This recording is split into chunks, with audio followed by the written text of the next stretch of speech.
வணக்கம். இன்றைக்கு பெண்கள் பெரும்பாலும் எதிர்கொள்கின்ற கர்ப்பப்பை இறக்கம். தும்முற போது, சிரிக்கிற போது, வெயிட்டா இருக்கிற ஒரு பொருள தூக்குற போது யூரின் வருது இல்லையா? இது ஏன் வருது? இந்த சிக்கல் உடம்புக்கு என்னென்ன மாரியான பிரச்சனைகள உருவாக்குது? ஒருவேளை இது வந்துருச்சுன்னா, இதுக்கு யோகாசனம் என்னென்ன மாரியான தீர்வுகள குடுக்குது? இதத்தான் இந்த காணொளியில நம்ம பார்க்க போறோம். நம்ம இடுப்பினுடைய அடிப்பகுதியில கர்ப்பப்பை, சிறுநீர்ப்பை, மலக்குடல் இதையெல்லாம் தாங்கி நிற்கிற ஒரு மசில்ஸ் டீம் இருக்கு. அந்த மசில்ஸ் டீமுக்கு பெல்விக் ஃப்ளோர் மசில்ஸ் அப்படின்னு பேரு. இது ஒரு தொட்டி மாதிரி கீழ இருந்து கர்ப்பப்பை, சிறுநீர்ப்பை, மலக்குடல் இந்த உறுப்புகள் எல்லாம் தாங்கி நிக்குது. இந்த தசைகள் இடுப்பு தளத்துல வீக்காச்சுன்னா கர்ப்பப்பை இறக்கம் ஏற்பட்டு தும்முற போது யூரின் வர்ற மாதிரியான சிக்கல்கள் ஏற்படுது. கூடவே பெண்களுக்கு பிரசவத்துக்கு பிறகுதான் இந்த பெல்விக் ஃப்ளோர் மசில்ஸ் வீக் ஆகுது. வயசு அதிகரிக்கிறதுனால நேச்சரா வரக்கூடிய அந்த மசில்ஸ் தளர்ந்து போறது ஒரு காரணம். கூடவே உடல் பருமனும் இது முக்கிய பங்கா இருக்கு இந்த பிரச்சனைக்கு. அப்புறம் ரொம்ப நாளா என்ன பிரச்சனைன்னே தெரியாம இருமிக்கிட்டே இருப்பாங்க. ஏதோ ஒரு அலர்ஜினால. இந்த இருமல்னாலையும் கர்ப்பப்பை அந்த இறக்கம்ங்கிறது வந்துருது. கூடவே கடுமையான மலச்சிக்கல். அதுக்கப்புறம் மெனோபாஸ்க்கு அப்புறம் வர ஈஸ்ட்ரோஜன் ஹார்மோன் குறைஞ்சு போறது. இந்த காரணிகளால கர்ப்பப்பை இறக்கம்ங்கிறது வந்துருது. இந்த கர்ப்பப்பை இறக்கத்தினுடைய அறிகுறிகள்னு நம்ம சொன்னோம்னா, நம்ம முன்னாடி சொன்ன மாரி தும்முற போது, இருமுற போது, வெயிட்டா ஏதாவது ஒரு பொருள தூக்குற போது யூரின் வர்றது. அப்புறம் அந்த யோனி பகுதியில ஏதாவது ஒண்ணு கனமா இருக்கிற மாரி ஒரு ஃபீல் இருந்துகிட்டே இருக்கும். ரொம்ப நேரம் நின்னாலோ, நடந்தாலோ ஒரு ஒரு அசௌகரியம் வரும்.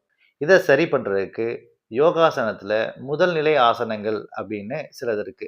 அத மட்டும் இந்த வீடியோல நம்ம பார்த்துரலாம். இந்த ஆசனங்கள் மருத்துவம் கிரேட் 1, 2, 3, 4 அப்படின்னு சொல்லுது. கிரேட் 1, 2 அப்படிங்கிற அளவுல பிரச்சனை இருக்கிறவங்களுக்கு மட்டும்தான் இந்த ஆசனம் பயன்படும். கிரேட் 3, 4 இருக்கிறவங்களுக்கு கண்டிப்பா மருத்துவருடைய ஆலோசனை இல்லாம எந்த ஆசனமும் செய்யக்கூடாது. ஆனால் இதிலே பதிவு செய்யப்பட்டிருக்கிற ஆசனங்கள் கர்ப்பப்பை இறக்கம் கிரேட் 1, கிரேட் 2 இருப்பவர்களுக்கு மட்டும்தான். அடுத்தது கெகல் டைப் பிராக்டிஸ். இது படத்துல காட்டின மாதிரி நீங்க உட்காந்துக்கலாம். சேர்ல உட்காந்துக்கலாம். சமணங்கால் போட்டு உட்காந்துக்கலாம். ஏன் வஜ்ராசனம் போட்டு கூட உட்காந்துக்கலாம். உங்களுக்கு எப்படி உட்கார்ந்தா தோதா இருக்குமோ அந்த மாதிரி உட்காந்துக்கங்க. உட்காந்துட்டு மெதுவா மூச்சு காத்த இழுக்கிற போது பெல்விக் தசைகளையும் சேர்த்து இழுங்க.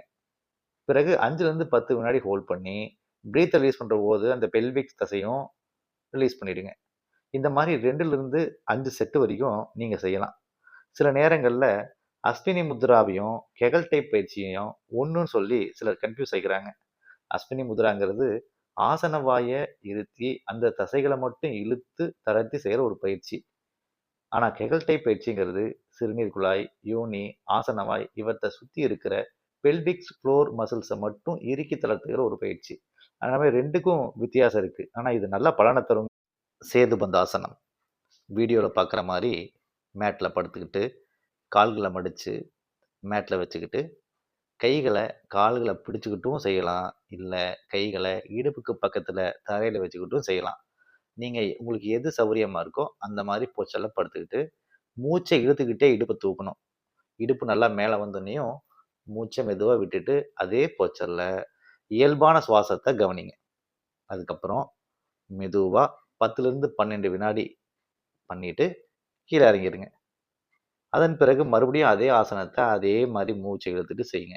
இந்த தடவை மூச்சை மெதுவாக ரிலீஸ் பண்ணிட்டு 15 வினாடி ஹோல்ட் பண்ணி அதுக்கப்புறம் மறுபடியும் ரிலாக்ஸ் பண்ணுங்க. இந்த மாதிரி 2லிருந்து 3 செட் செய்யலாம். இதுக்கு பேர் சேதுபந்தாசனம். இது இடுப்புக்கு கீழே இருக்கிற அந்த பெல்விக் ஃப்ளோர் மசில்ஸை ஸ்ட்ரென்தன் பண்ணி கொடுக்கும். விபரீத கரணி. இது ரொம்ப எளிமையான ஒரு ஆசனம். வீடியோவில் இருக்கிற மாதிரி இடுப்பில் கை வச்சுக்கிட்டு கால்களை மெதுவாக இடுப்போடு சேர்த்து மேலே தூக்குங்க. ரொம்ப ஸ்ட்ரைட் பண்ணி நிறுத்த வேண்டாம். சர்வாங்காசனம் செய்ய வேண்டிய அவசியம் இல்லை. இந்த மாதிரி பாதி செஞ்சால் போதும்.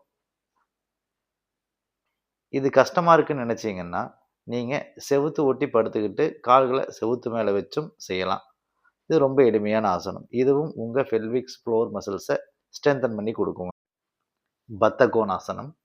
பட்டர்ஃப்ளை போஸ்டரில் இந்த மாதிரி உட்காந்துக்கலாம்.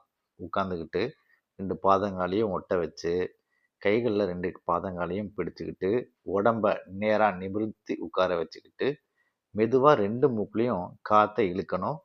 மெதுவா காத்த விடணும். 2வது முறை செய்யறபோது, காத்த இழுக்கிற போதே உங்க பெல்விக்ஸ் மசில்ஸையும் சேர்த்து டைட் பண்ணி இழுங்க. 10 வினாடி இழுக்கிற காத்த மெதுவா 11 வினாடி மூக்குல விடுங்க. இந்த மாரி 2லிருந்து 3 நிமிஷம் செஞ்சீங்க அப்படின்னா, பெல்விக்ஸ் ஃப்ளோர் மசில்ஸ் டைட் ஆகும். இந்த ஆசனத்த இந்த மாரி குனிஞ்சு, பிறகு நிமிர்ந்தும் செய்யலாம். மார்ஜரி ஆசனம். படத்துல நீங்க பார்க்குற மாரி முட்டி போட்டு 2 கைகளையும் தரையில வச்சு கேட் போஸ்ல நின்னுக்கங்க. இந்த ஆசனத்துக்கு சேக்ரம், லம்பார் இந்த ஏரியால மட்டும் பிரஷர் நீங்க குடுத்து காத்த இழுத்து விட்டீங்கன்னா போதுமானது.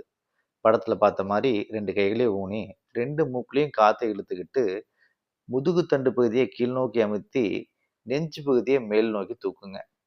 அதுக்கப்புறம் மெதுவா காத்த விட்டுட்டு, இடுப்பு பகுதிய மேல் நோக்கி தூக்குங்க. இந்த ஃபங்ஷன்ல லம்பார் சேக்ரம் மட்டும்தான் ஆக்டிவேட் ஆகணும். தொராசிக்கே போயிற வேண்டாம். இது பெல்விக்ஸ் ஃப்ளோர் மசில்ஸுக்கு நல்ல ஸ்ட்ரென்தன் பண்ணி குடுக்கும். கூடவே இடுப்பு வலிக்கும் நல்ல மருந்தா அமையும்.